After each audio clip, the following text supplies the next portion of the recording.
3 scary Reddit-style stories that will keep you awake. Story 1. The wrong apartment. A few years ago, I moved into my first apartment by myself. It wasn't anything special, just a tiny one-bedroom on the 3rd floor, but it was affordable, and that's all I cared about. About a week after moving in, I started hearing someone trying my doorknob every night around 2 a.m. At first, I figured it was just a drunk neighbor who had the wrong apartment, but it happened every single night. The person would jiggle the handle for about 10 seconds, then walk away. One night, I looked through the peephole. A man wearing a black hoodie was standing perfectly still outside my door. He wasn't trying the handle anymore. He was staring directly into the teephole. I froze. After about 30 seconds, he smiled and slowly walked away. The next morning, I checked with my neighbors. Nobody recognized him. I installed a cheap security camera that same day. The following night, the camera sent me a motion alert.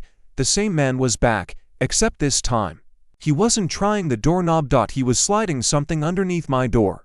When I checked, it was a handwritten note. It read, "I know you're watching." I called the police immediately. By the time they arrived, he was gone.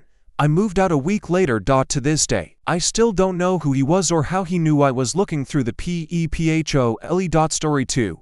The midnight radio. A few months ago, I was driving home after finishing a late shift. The roads were completely empty. About 20 minutes into the drive, I noticed the same white SUV behind me. Every turn I made. It made to. At first, I thought it was a coincidence.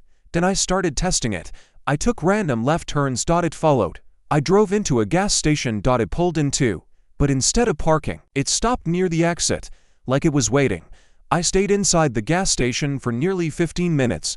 Eventually, the SUV drove away. Relieved, I got back on the road.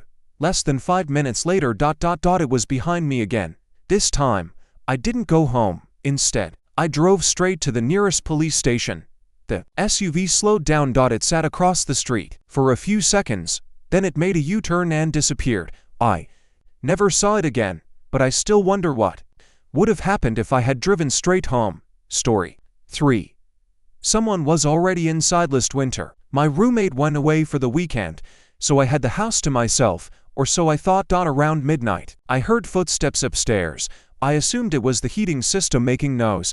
Then I heard a bedroom door close. I grabbed my phone and quietly walked upstairs. Every room was empty. As I turned around, I noticed the attic door was open.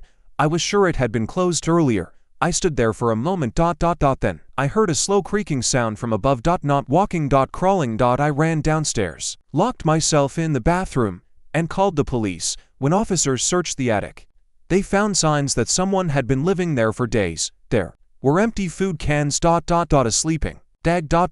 And several bottles of water. Whoever it was had escaped through a small attic window before the police arrived. For weeks afterward, I couldn't sleep without checking every room in the house. Sometimes the scariest thing isn't a ghost. It's realizing you were never alone.